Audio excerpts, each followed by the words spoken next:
I would like to start with a broader picture reflecting to accounting and financial reporting. Studies conducted on the sample of annual reports in the UK show that their length increased from 26 pages in 1965 to 75 pages in 2004, while in 2016 it was 155 pages.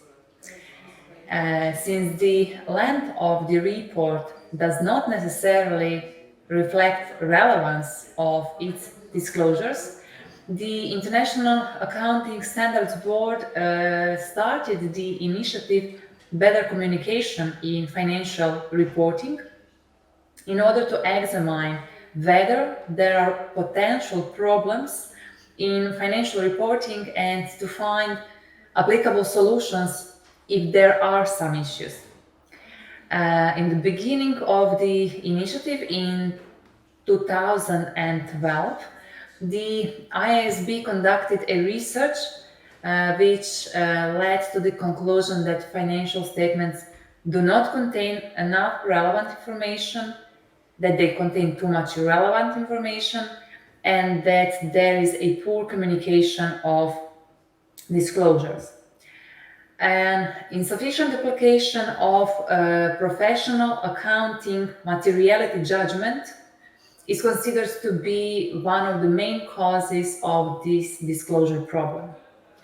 Accordingly, the International Accounting Standards Board started the project Disclosure Initiative, which has been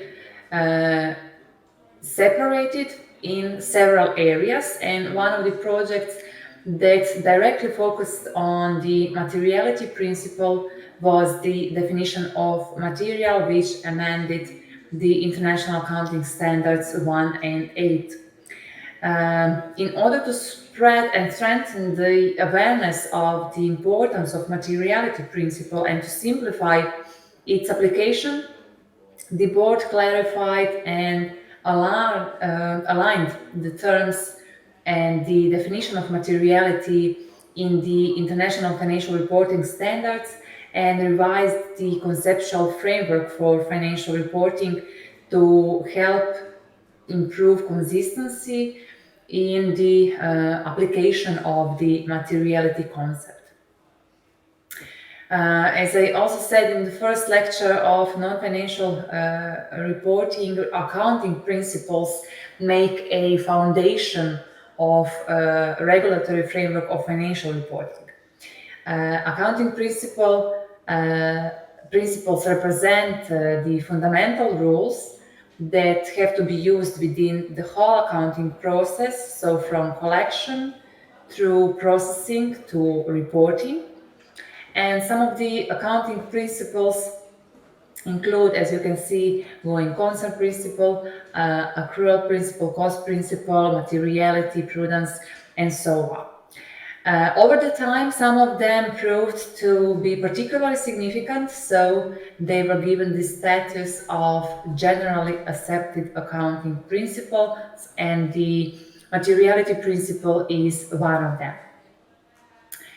According to the board's definition stated in the conceptual framework, information is material if omitting, misstating, or obscuring it could reasonably be expected to influence decisions that the primary users of general purpose financial statements make on the basis of these reports.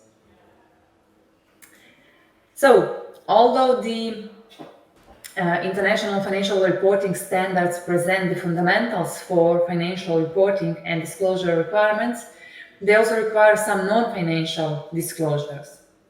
Preparers of both financial and non-financial statements should consider materiality principle and use their professional judgment when disclosing information. So, reports that contain irrelevant information do not meet stakeholders' needs.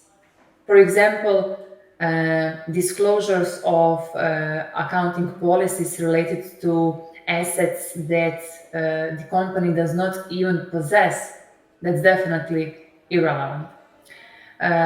So also reports that do not contain enough relevant information also do not meet the stakeholder needs. Narrative or qualitative reporting in both financial and non-financial reports should be based, taking into account the materiality principle. So that's something all of us have to have in mind when we prepare financial or non-financial report. When it comes to non-financial reporting, the rules are pretty much similar as for financial one, at least from the aspect of materiality principle, which is also often called a principle of relevance. So material information is relevant information, and vice versa, relevant information is material information.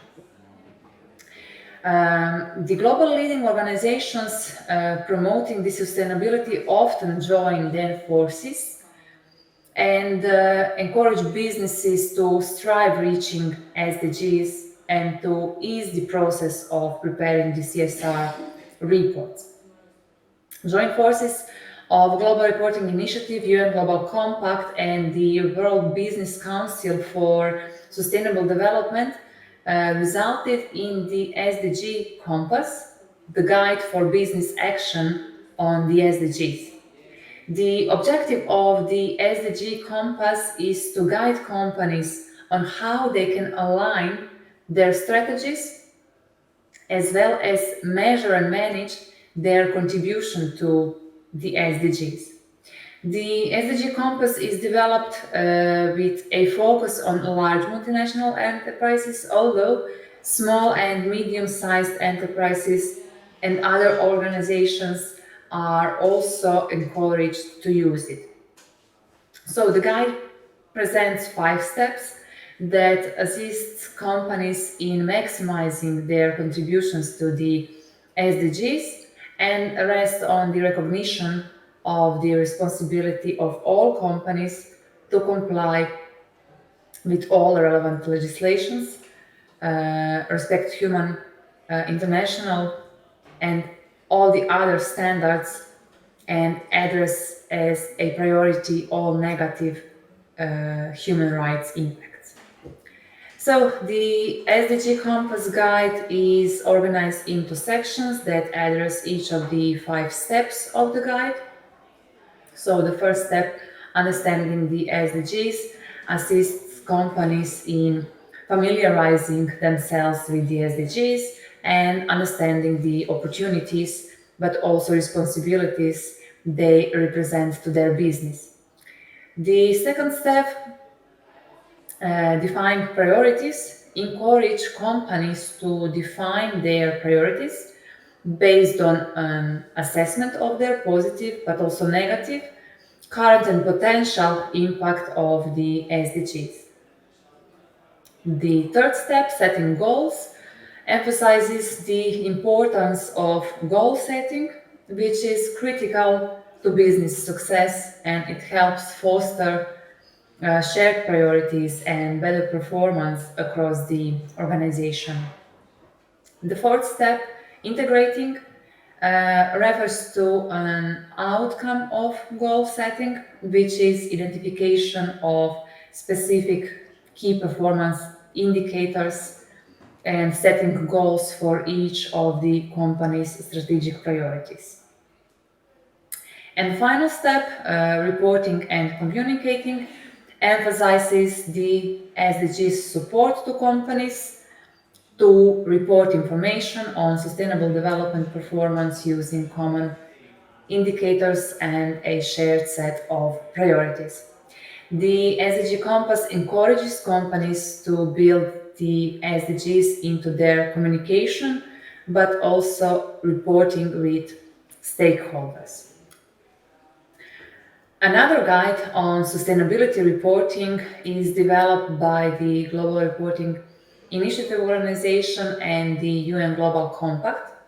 This guide aims to provide guidance for all businesses, so regardless of their size, sector, or operating location. It primarily targets reporting practitioners, but also it's relevant for other professionals in corporate sustainability, and it builds on earlier work, in particular the SDG Compass that I just mentioned.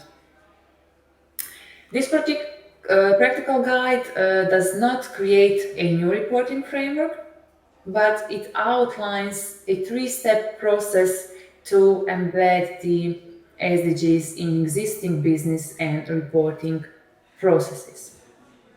So, I thought to have a closer look with you to each of the steps, but since we are running out of time, I will skip this, but I will just mention the main steps.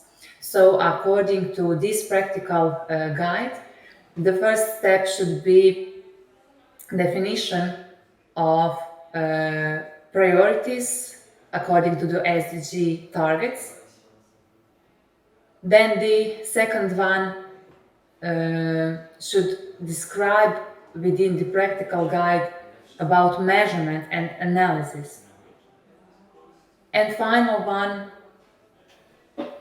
refers to reporting, to integrating or integration, and calls for implementing changes when it's relevant.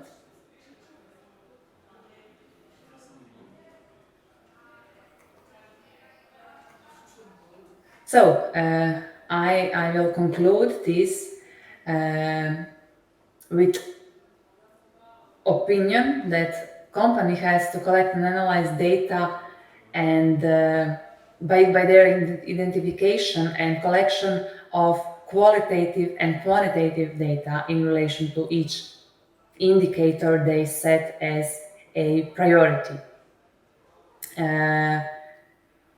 When we combine, as I already said, relevant disclosures, but also accurate disclosures, only in that way we can have transparent reports, either financial or non-financial ones. So preparers have to be aware that users expect relevant information disclosed in the statements or reports, so to be able to make business decisions based on that.